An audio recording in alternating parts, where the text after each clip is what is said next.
Hello बच्चों, welcome to M12। हमने कल जो क्लास 8 का जो साइंस का चैप्टर था वो हमने चैप्टर नंबर 2 जो है उसका आधा पार्ट कर लिया था।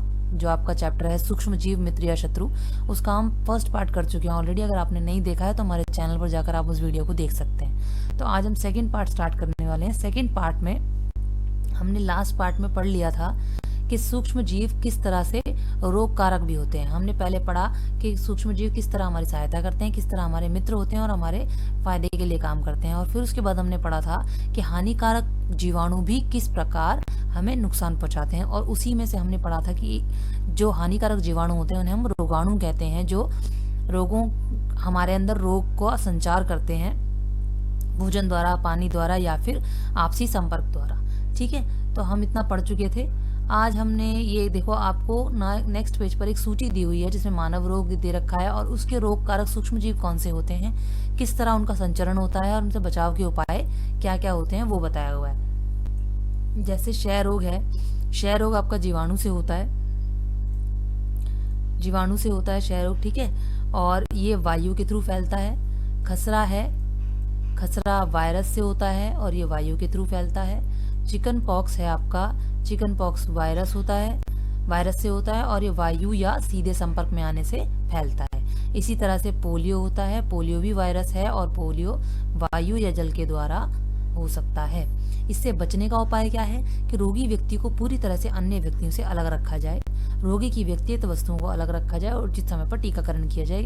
अब अलग रखने की बात क्यों कही गई? अलग रखने की बात इसलिए कही गई क्योंकि हम जैसे लास्ट वीडियो में हमने पढ़ा था कि ये संचरणीय रोग हैं सारे, यानी कि आपस में संपर्क में आने से ये रोग दूसरे व्यक्ति को लग जाते हैं। दूसरी बीमारी आपकी अगली क्या है? हैजा है, ये जीवाणु से होती है।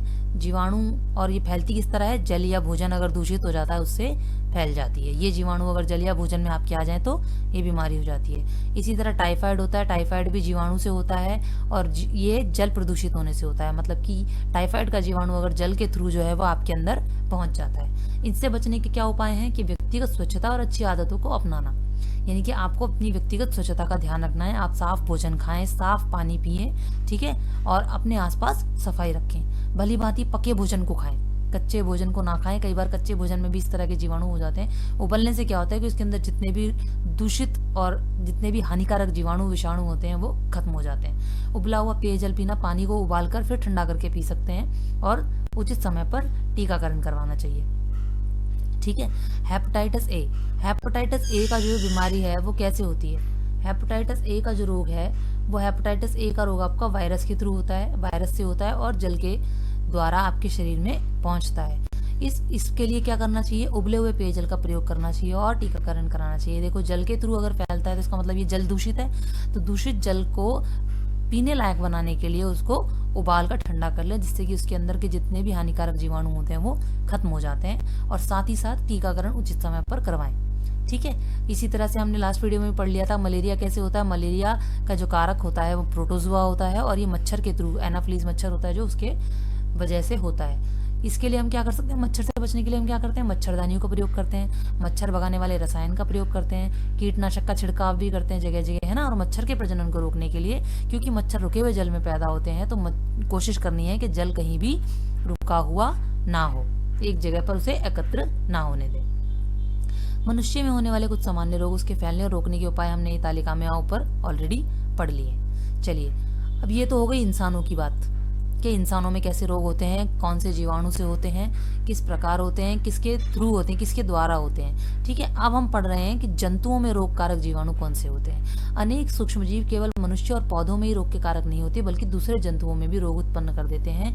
जिस उदाहरण दे रखा है उन्होंने एंथ्रेक्स। मनुष्य और मवेशियों में होने वाला ये भयानक रोग है जो जीवाणु द्वारा होता है। गाय में खुर और मुंह का रोग वायरस द्वारा हो जाता है। अब ये बता रहा है कि ऊपर तो हमने पढ़े कि इंसानों में कैसे किस तरह बीमारियां हो जाती हैं, है ना। अब यहाँ बता रहा है कि जो जानवर होते हैं, जानवरों में भी जीवाणुओं द्वारा भिन्न भिन्न प्रकार की बीमारियां हो जाती हैं। अब जैसे यहाँ पर उसने एंथ्रेक्स का उदाहरण दिया है। एंथ्रेक्स की बीमारी जो होती है वो मनुष्य और मवेशी यानी कि जानवर दोनों में हो जाती है। मवेशी वो होते हैं जो पालतू, जैसे गाय भैंस हो गए, इनमें हो जाते हैं। ये भयानक रोग होता है और इसका कारण क्या होता है? इसका कारण होता है जीवाणु। ठीक है। और ये कहाँ, गाय में खुर और मुंह का रोग, और गाय के अंदर दूसरी बीमारियां कौन सी होती हैं, उसके खुर में रोग हो जाता है, उसके खुर खराब हो जाते हैं, या मुंह में रोग हो जाता है, वो वायरस द्वारा होता है। ठीक है, अब जानवरों का पढ़ लिया, अब पढ़ते हैं पौधों में रोग उत्पन्न करने वाले सूक्ष्मजीव, यानी कि पौधों में किस प्रकार की सूक्ष्मजीवों द्वारा फैलने वाली बीमारियां हो जाती हैं। अनेक सूक्ष्मजीव गेहूं, चावल, आलू, गन्ना, संतरा, सेब इत्यादि पौधों में रोग के कारक हैं। रोग के कारण फसल की उपज में कमी आ जाती है। तालिका में कुछ पादप रोग दर्शाए गए हैं। अब ये बता रहा है कि कुछ जो पौधे होते हैं, जैसे गेहूं, चावल, आलू, गन्ना, इन सब में रोग हो जाते हैं, इन पौधों में बीमारी हो जाती है। रोग के कारण फसल की उपज में कमी आ जाती है, क्योंकि एक फसल खराब होती है तो उससे पूरी फसल खराब हो जाती है। अब यहाँ पर इसने तालिका दी है कि सूक्ष्म जीवों द्वारा पौधों में कौन से रोग होते हैं। तो पादप रोग कौन से हुए, पहला हुआ नींबू कैंकर, ये जीवाणु द्वारा होता है और ये वायु के थ्रू फैलता है, यानी कि वायु में किसी प्रकार की प्रदूषण होता है या किसी प्रकार का खतरा, ऐसे जीवाणु जो वायु में प्रवेश कर जाते हैं, वो उस वायु के द्वारा पौधे में आ जाते हैं, जिसे बीमारी को कहते हैं नींबू कैंकर। ऐसे ही गेहूं की रस्ट, ये कवक द्वारा होती है, ये वायु और बीज द्वारा खराब ये हो जाती है। मतलब कि अगर एक तो बीज ही खराब आ जाए, है ना, और कुछ वही वायु अगर प्रदूषित होती है, तो ये कवक द्वारा होने वाला रोग जो गेहूं की रस्ट, यानी कि गेहूं इससे खराब हो जाता है। तीसरी बीमारी होती है भिंडी की पीत बोलते हैं जिसको, और ये वायरस द्वारा होती है और ये कीड़ों द्वारा। मतलब कि इसमें क्या करते हैं कि भिंडी के पौधों में कीड़े जो हैं वो बैठते हैं अलग अलग तरह से, और विभिन्न प्रकार के जो वायरस होते हैं वो छोड़ जाते हैं, जिससे भिंडी की पूरी फसल खराब हो जाती है।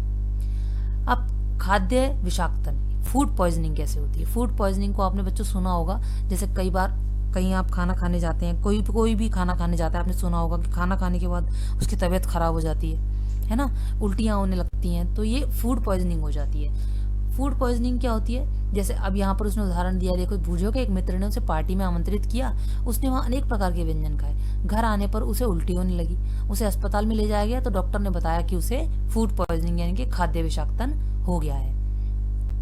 सूक्ष्म जीवों द्वारा संदूषित भोजन करने से खाद्य विषाक्तन हो सकता है। मतलब कैसे होता है, जो सूक्ष्म जीव होते हैं जो भोजन में चले जाते हैं और भोजन को दूषित कर देते हैं, तो उसकी वजह से जो फूड पॉइजनिंग है वो हो जाती है। हमारे भोजन में उत्पन्न होने वाले सूक्ष्मजीव कभी कभी विषैले पदार्थ उत्पन्न करते हैं। हमारे भोजन में जो सूक्ष्म जीव होते हैं कभी कभी विषैले पदार्थ भी उत्पन्न कर देते हैं। ये भोजन को विषाक्त बना देते हैं, यानी कि ये भोजन को जहरीला बना देते हैं, जिसके सेवन से अगर व्यक्ति उस भोजन को खाता है तो वो जहरीला भोजन उसे रोगी बना सकता है और कभी कभी उसकी मृत्यु भी हो जाती है। ठीक है, इसलिए आवश्यक है कि हम भोजन को संदूषित होने से हमेशा बचाएं। हमेशा आप ध्यान रखें, जब खाना बनता है तो सफाई से बनता है। खाना बनते वक्त गंदे हाथों का इस्तेमाल नहीं होना चाहिए, इसलिए मना करते हैं ना खाना खाते वक्त गंदे हाथों का इस्तेमाल, क्योंकि आपके हाथ में कौन से जीवाणु विषाणु हैं आपको पता थोड़ी ना है। उसकी वजह से क्या होगा, अगर आपके हाथ में कोई गंदगी है या कोई सूक्ष्म जीव ऐसा है जो हानिकारक है या विषैला है, तो क्या करेगा, वो खाने में आ जाएगा, और खाने में अगर आ जाएगा तो आपका खाना विषैला हो जाएगा, आपका खाना जहरीला हो जाएगा, जिससे कि कितनी परेशानी खड़ी हो सकती है ना। तो अब आपका आ जाता है लास्ट पॉइंट। लास्ट पॉइंट है आपका खाद्य परिरक्षण, यानी कि अब हम चैप्टर में पढ़ते आ रहे हैं कि खाद्य को परिरक्षण कैसे करना है, मतलब कि खाने को सबसे ज्यादा सुरक्षा के तरीके से कैसे रखना है। ठीक है, भोजन का घर परीक्षण किस प्रकार कर सकते हैं। आप जानते हैं कि खुले और नम स्थान पर रखी ब्रेड पे कवक आक्रमण कर देते हैं, यानी कि अगर आप नमी वाली जगह पर ब्रेड रख दोगे तो ब्रेड के ऊपर फफूंद आ जाती है ना। सूक्ष्मजीव हमारे भोजन को संदूषित कर देते हैं। संदूषित भोजन से दुर्गंध आने लगती है, इसका स्वाद भी खराब हो जाता है, रंग रूप में परिवर्तन आ जाता है। अब ये कहना चाह रहा है कि क्या जो भोजन खराब होता है ये रासायनिक प्रक्रिया है। अब रासायनिक प्रक्रिया तो मानी जानी चाहिए, क्यों, क्योंकि देखो अगर ब्रेड होती है, मान लो ब्रेड में फफूंद आ गई है, रोटी में फफूंद आ जाती है, तो सिर्फ उसमें दिखाई नहीं देता है, वो आपको स्मेल भी गंदा आता है ना, जब खाना सड़ जाता है एक तरह से। अब खाने में सब्जी खराब हो जाती है, मान लो सब्जी खराब हो जाती है, तो आपको स्मेल आती है ना कि सब्जी खराब हो गई है, आप सूंघ के पता लगा लेते हो कि हाँ सब्जी खराब हो गई। देखने से नहीं पता लग रही, लेकिन सूंघने से पता लगती है। ऐसे ही ब्रेड में देखने से पता लगती है, कई बार ब्रेड में बदबू आती है, कई बार नहीं आती है ना। लेकिन क्या होता है, स्वाद भी खराब हो जाता है। यूजुअली क्या होता है, स्वाद भी खराब हो जाएगा, रंग रूप भी खराब हो जाएगा और स्मेल भी खराब आने लगेगी खाने में से। तो वो कह रहा है कि क्या एक रासायनिक अभिक्रिया है। अब जैसे उसने एग्जाम्पल दिया कि पहेली ने कुछ आम खरीदे, लेकिन कई दिन तक वो उन्हें खा नहीं पाई, बाद में उसने देखा कि वो सड़ गए, लेकिन वो जानती है कि उसकी दादी द्वारा बनाया हुआ आम का अचार काफी समय तक संदूषित नहीं होता, ये भ्रमित है। आइए इस खाद्य परीक्षण के कुछ सामान्य तरीकों का अध्ययन करें। अब क्या कह रहा है कि वो खाने को सही तरीके से रखने के रासायनिक उपाय क्या हैं? माने कोई खाना खराब ना हो, कोई भी चीज़ आप खाने के लाते हैं वो अगर खराब ना हो तो उसके तरीके क्या हैं? इन्होंने अलग अलग तरीके बताए हैं। तो पहला तरीका कौन सा है? रासायनिक तरीका। यानी कि पहला देखो, नमक और खाद्य तेल का उपयोग सूक्ष्म जीवों की वृद्धि रोकने के लिए सामान्य रूप से किया जाता है। ठीक, रासायनिक तरीका पहला क्या हुआ? खाद्य पदार्थों को खराब होने से बचाने के लिए उसमें क्या डाला जाता है? नमक डाला जाता है और खाने वाला तेल डाला जाता है। इसीलिए आपका अचार कई सालों तक खराब नहीं होता है ना, इसीलिए नहीं होता है। तो इन्हें क्या कहते हैं? इन्हें कहा जाता है परिरक्षक। हम नमक और खाद्य अम्ल का प्रयोग अचार बनाने में करते हैं जिससे सूक्ष्म जीवों की वृद्धि नहीं होती। सोडियम बेंजोएट और सोडियम मेटाबाइसल्फेट इस सामान्य परीक्षक हैं। जैम और स्क्वाश बनाने में भी इन रसायनों का उपयोग इन संदूषित होने से बचाता है। ये कहने का मतलब ये है कि ऐसे परीक्षक होते हैं, मान लो आप जैम बनाओ या आप कुछ चटनी बना के रखते हो या फिर आप अचार बना के रखते हो, ये सब खराब नहीं होते ना। तो इसमें आप जो परिरक्षकों का प्रयोग करते हो वो परिरक्षक इसे खराब होने से बचाते हैं। अब नमक द्वारा परिरक्षण कैसे होता है? सामान्य नमक का उपयोग मांस मछली के परिरक्षण में काफी लंबे अरसे से किया जाता है। जीवाणु की वृद्धि रोकने के लिए मांस और मछली को सूखे नमक से ढक देते हैं। नमक का प्रयोग आम, आंवला और इमली के परिरक्षण में भी किया जाता है। अब मान लो कि अब मांस मछली के लिए तो नमक लगाकर रख दिया जाता है, तो उसमें क्या होता है? उसका परिरक्षण होता है, वो खराब नहीं होती ना उसमें बदबू आती। ठीक है, इसके कहने का ये मतलब है। आप अगर सामान्य तौर पर भी देखो, जैसे आम का अचार है, जैसे कोई भी सब्जी है, मान लो कोई सब्जी आप धोते हो, अगर कुछ सब्जी में कोई सब्जी ऐसी है जो बहुत ज़्यादा नमी वाली सब्जी है, लेकिन अगर आप उसे गुनगुने पानी में नमक डालकर भिगा के रख दो तो उसके जो भी हानिकारक जीवाणु अगर उसमें होंगे भी तो वो भी खत्म हो जाते हैं और वो सब्जी जल्दी खराब नहीं होती है। आम का अचार बनाते हो, है ना, आम का अचार आम सूखने रख देते हो, लेकिन अगर आप नमक डाल के सूखने रख दो तो वो आम जो है वो सड़ेगा नहीं। आप नॉर्मल आम सूखने रख दोगे तो क्या होगा कि वो धीरे धीरे काला पड़ जाएगा, काला पड़ के खत्म हो जाएगा। लेकिन अब आप नमक लगाकर आम सुखाने रखोगे, अचार के लिए रखते हो, तो आम काला नहीं पड़ता है, कभी देखना। ठीक है, चीनी द्वारा परिरक्षण। अब चीनी द्वारा परिरक्षण कैसे होता है? जैम, जेली, स्क्वाश का परिरक्षण चीनी द्वारा किया जाता है। चीनी के प्रयोग से खाद्य पदार्थ की नमी में कमी आ जाती है जो संदूषण करने वाले जीवाणुओं की वृद्धि को नियंत्रित कर देता है। चीनी से कैसे होता है? अब जब जैम बनती है, घर में कभी आपने जैम बनाई हो या मीठी चटनी बनाई हो तो देखना वो कई दिन तक खराब नहीं होती है। क्यों? क्योंकि इसमें चीनी पड़ी होती है। चीनी क्या करती है? परिरक्षक का काम करती है। वो उसकी नमी में कमी ले आती है, वो नमी जो है उसके अंदर की कम हो जाती है, जिसकी वजह से जो उसको प्रदूषित करने वाले जीवाणु हैं उनकी वृद्धि रुक जाती है। तेल और सिरके से परिरक्षण कैसे होता है? तेल और सिरके का उपयोग अचार को संदूषण से बचाने के लिए किया जाता है क्योंकि इसमें जीवाणु जीवित नहीं रह सकते। सब्जियां, फल, मछली, मांस का परिरक्षण इसी विधि द्वारा करते हैं। अब देखो, ये साफ साफ बता रहे कि तेल और सिरके द्वारा परिरक्षण क्यों करते हैं? क्योंकि तेल और सिरके ऐसी चीज है जिसके अंदर जीवाणु जो है वो जीवित ही नहीं रह सकते। इसीलिए किसी भी प्रकार से खाने को बचाने के लिए मौका जब होता है तो उसमें तेल या सिरका डालकर उसे सुरक्षित कर दिया जाता है। गर्म या ठंडा करना।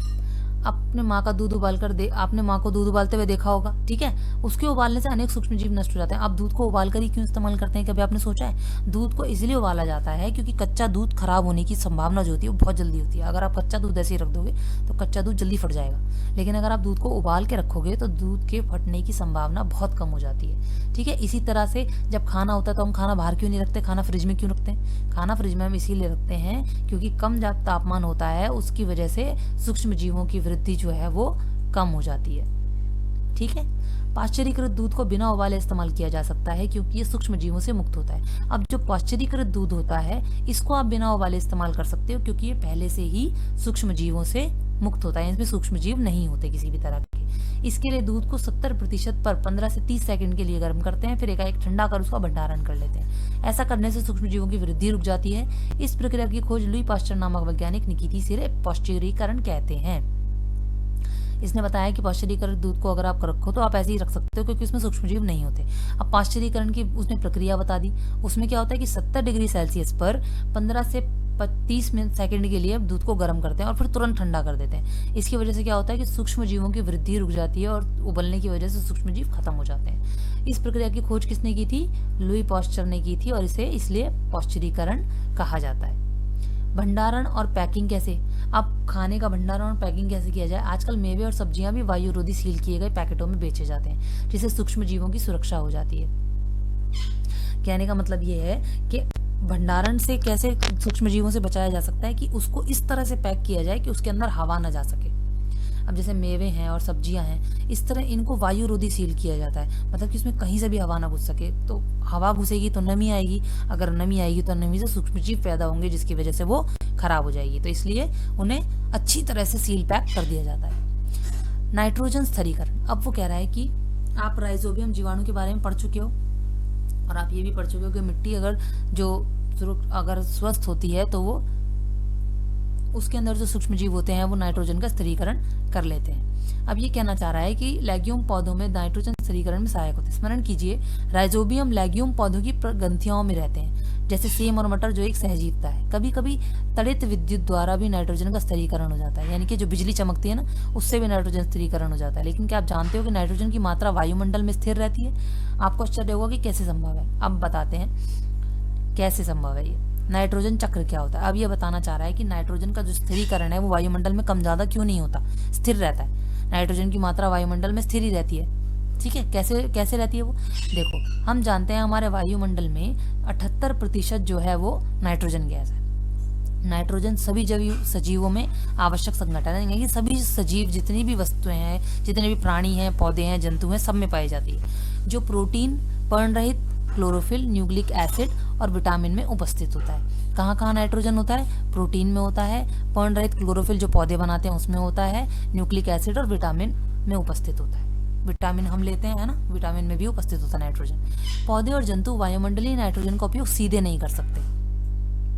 यहाँ पे भी इसने कह दिया कि जो वायुमंडल में ऑक्सीजन होती है उसका सीधे उपयोग नहीं कर सकते, ना तो जंतु कर सकते हैं, जानवर कर सकते हैं, ना ही पौधे कर सकते हैं। मिट्टी में उपस्थित जीवाणु और नीले हरे शैवाल वायुमंडलीय नाइट्रोजन का स्थिरीकरण करके नाइट्रोजन यौगिकों में परिवर्तित कर देते हैं। पौधे किस तरह वायुमंडल में उपस्थित नाइट्रोजन का उपयोग करते हैं? पौधे क्या करते हैं कि जैसे हम खाद डालते हैं, तो खाद डालने से क्या होता है कि मिट्टी में जो उपस्थित जीवाणु और नीले हरे शैवाल होते हैं वो वायुमंडल में उपस्थित जो नाइट्रोजन है उसको नाइट्रोजन यौगिकों में बांट देते हैं, जिसका पौधे इस्तेमाल कर लेते हैं। जब नाइट्रोजन इस प्रकार उपयोगी यौगिकों में परिवर्तित हो जाती है तो पौधे इसका उपयोग करके मिट्टी में से जड़तंत्र द्वारा, यानी कि ये जो जड़ होती है, जड़ द्वारा पौधे जो है इसको सोख लेते हैं। इसके पश्चात अवशोषित नाइट्रोजन का उपयोग प्रोटीन और अन्य यौगिकों के संश्लेषण में किया जाता है। उसके बाद क्या होता है कि जो नाइट्रोजन पौधों ने अवशोषित कर ली, अब उसका उपयोग वो क्या करेगा? प्रोटीन और अन्य यौगिकों के संश्लेषण में करेगा, यानी कि अपना खाना बनाने के लिए वो उसको प्रोटीन में और अन्य उपयोगी यौगिकों में तोड़ देगा।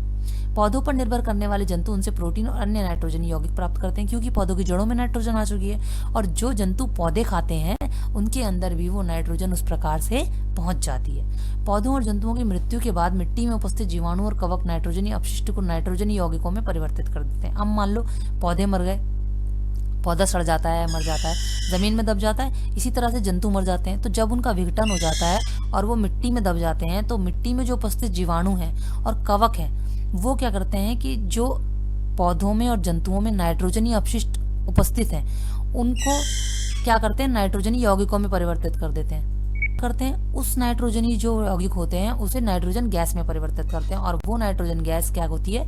वापस वायुमंडल में चली जाती है। ठीक है, इसी वजह से जो वायुमंडल में जो नाइट्रोजन का चक्र है वो स्थिर रहता है। यहाँ पर देखो उन्होंने डायग्राम द्वारा समझाया है। वायुमंडलीय नाइट्रोजन होती है, जीवाणु और नीले हरे शैवाल द्वारा मिट्टी में जाती है, मिट्टी द्वारा पौधे उसको सोखते हैं, पौधों में जो उपस्थित नाइट्रोजन की उसको नाइट्रोजन के यौगिक में परिवर्तित करती है, वो गैसीय नाइट्रोजन बनाते हैं और वो वापस वायुमंडल में पहुंच जाती है। इस तरह से पूरे चक्र द्वारा आपको समझाया हुआ है कि किस तरह से नाइट्रोजन का चक्र आपस में बना रहता है और वायुमंडल में नाइट्रोजन की कमी नहीं होती। ठीक है बच्चों, ये आपका चैप्टर जो है वो खत्म हो गया है। आई होप आपको ये चैप्टर अच्छे से समझ में आ गया होगा, आपको इस चैप्टर में कोई प्रॉब्लम नहीं होगी। लेकिन फिर भी अगर आपके मन में कोई क्वेश्चन है या किसी भी तरह का कोई डाउट आपके मन में आता है तो आप हमारे चैनल पर कमेंट करके हमसे पूछ सकते हैं। तो